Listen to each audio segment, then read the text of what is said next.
उठा बाजूला हे बाजूला रे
तर आता मी झेडपी कॉलनीमध्ये आहे आणि इथं यांच्या इथं लाकडं ठेवल्यात आणि लाकडांमध्ये साप जाऊन बसलाय.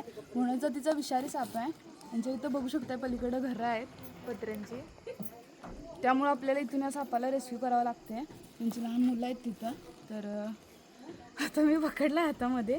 म्हणूनचला मी हात लावत नाही, पण या ठिकाणी सिच्युएशन आहे त्यामुळे मला पकडावं लागतोय. तर आपण ट्रॅप ह्या कंपाऊंडच्या या घराच्या कंपाऊंडमध्ये सेट केला आहे, कारण का इथं कुठं ट्रॅप सेट करायला जागा नाही आहे.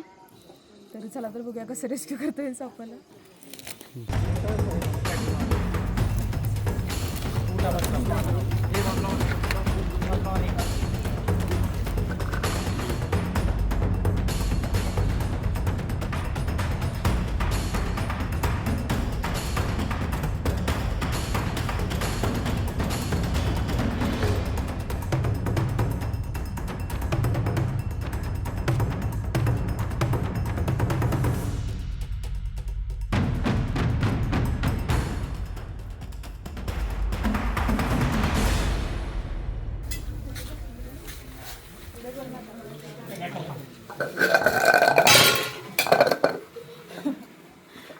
तर आपण इथं कंपाऊंडच्या आतमध्ये ट्रॅप सेट केलेला, कारण तिथं कुठंच जागा नव्हती ट्रॅप सेट करायला.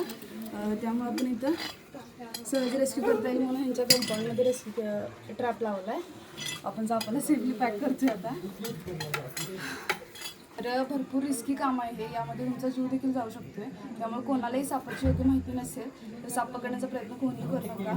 तर चला तर आपण याला पॅक करूया आणि लगेचच वन विभागाकडे सुपूर्द करूया.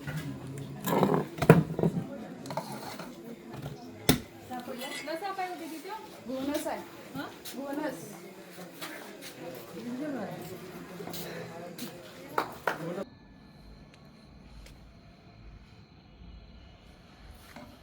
तर आता झेडपी कॉलनीमध्ये रेस्क्यू केलेल्या घोणसापाला आपण वन विभाग रेस्क्यू टीमचे ओमकार काटकर सर आहेत त्यांच्याकडे सुपूर्द करतोय.